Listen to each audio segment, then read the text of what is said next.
大家好，我是萨姐，今天和大家分享一款近日网络特别火的毛线球面包，加入了奶酥馅的夹心，让这款松软的面包奶香味更加的浓郁。提前1晚制作 70% 的中种，就是先取出 70% 的面粉进行预先发酵，干酵母倒入碗里搅匀融化，面粉里倒入蜂蜜和酵母水，搅拌到没有干粉，稍微下手揉成团就可以了。盖上保鲜膜，在目前室温22度的条件下发酵1个半小时。面团体积变大，室温越高，所需的时间就越短。然后放入冰箱里继续冷藏发酵大约15个小时。经过长时间冷藏发酵做出来的面包口味更好。第二天取出中种面团，从底部看有很多密集的气孔，拉开看一下内部的组织，蜂窝组织非常的漂亮。现在来制作主面团。中种面团不需要回温，剪成小块，方便搅拌。搅拌盆里倒入剩余的 30% 面粉、奶粉、糖、盐，最后倒入牛奶，先低速搅拌大约1分钟。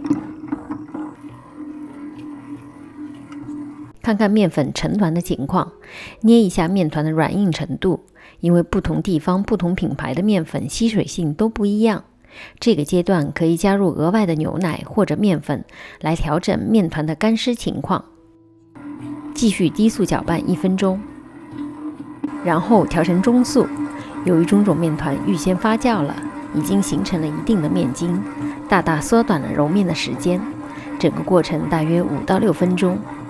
面团完全不粘底，而且柔韧性很好，拉开的膜已经比较薄了，继续拉开就会出现稍带锯齿边缘的破洞。这时加入软化好的黄油，继续中速搅拌。黄油和面团在最初搅拌的时候很容易粘在盆壁和底部，需要不时的用刮刀刮干净。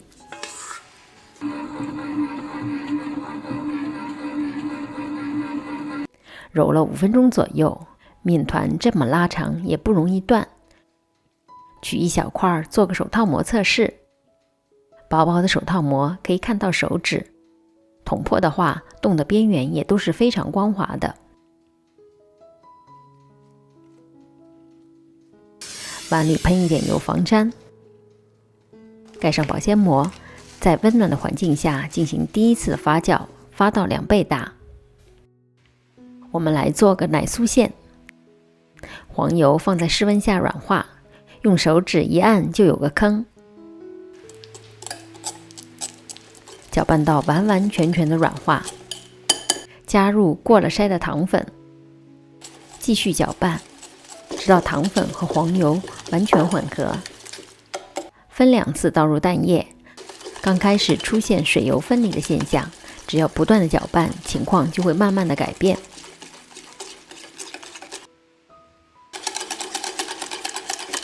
搅拌好就是这样的一个状态，颜色偏浅，而且色泽光亮。最后加入奶粉，搅拌成团。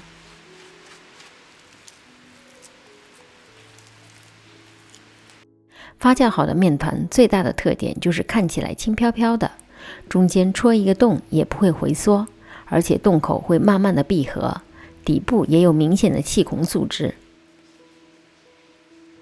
将面团分成5等份，每份大约100克左右。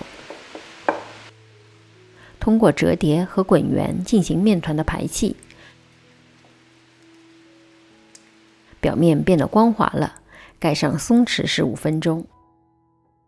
面板上撒薄薄的一层面粉，光滑面朝下，拍打排气。正确的排气可以让面团里原本形成的面筋网络得到重组，从而让最后发酵的时候继续膨胀。擀成一个长条形，刮刀两侧可以撒少量的面粉防粘，从顶部1/3的位置切成细条，大约3到4毫米宽。一定记得要切断，否则发酵之后纹路就会变得不明显。如果面团太黏，也会造成细条粘在一起。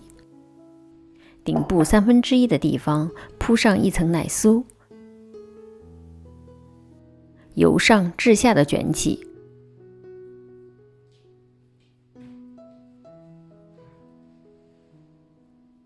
收口位置一定要压在底部。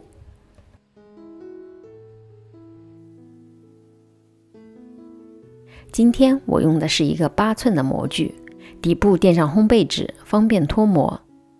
将面团靠模具壁摆放，烤箱里放1碗热水，烤箱内温度不要高于35度，湿度在75%左右，可以不时喷点水，让湿度保持在这个水平。当面团发酵到8到9分满，大约这样就可以取出，轻按表面会慢慢的回弹，就表示发酵的刚刚好。表面涂一层蜂蜜水，可以帮助上色。预热烤箱至170度，放入烤箱下层，170度烤至22分钟。如果上色过深，可以盖上锡纸。从烤箱里取出之后，轻震一下，散去热气，表面也可以抹上一层融化的黄油。马上脱模，放架子上放凉，以免面包中的热气无法散发，变成水汽，影响了面包的口感。这款面包又松软又拉丝，用中种法延长了面包的老化，味道超级的好。总结做这个面包的几个要点：如果大家怕麻烦，可以用直接法发酵，只要将配方中除黄油之外的所有材料一起混合搅拌即可，但是搅拌的时间会相应的加长。奶酥馅也可以添加其他口味的粉剂，比如紫薯粉、抹茶粉、可可粉。要做出毛线球的纹路，细条不能太密太细，必须切断。面团和刮刀可以撒少量的面粉，以免互相粘黏。由于这个面团配方中没有加入鸡蛋，所以要面包上色就需要表面涂一层蜂蜜水或者蛋液。希望大家能在家都顺利做出这个毛线球面包，也欢迎大家将作业发到我的 Facebook。 我是萨姐，如果您喜欢我的视频，别忘了点赞和订阅，有问题也可留言给我。其他视频请进入萨姐的南腔北调观看，我们下集再见。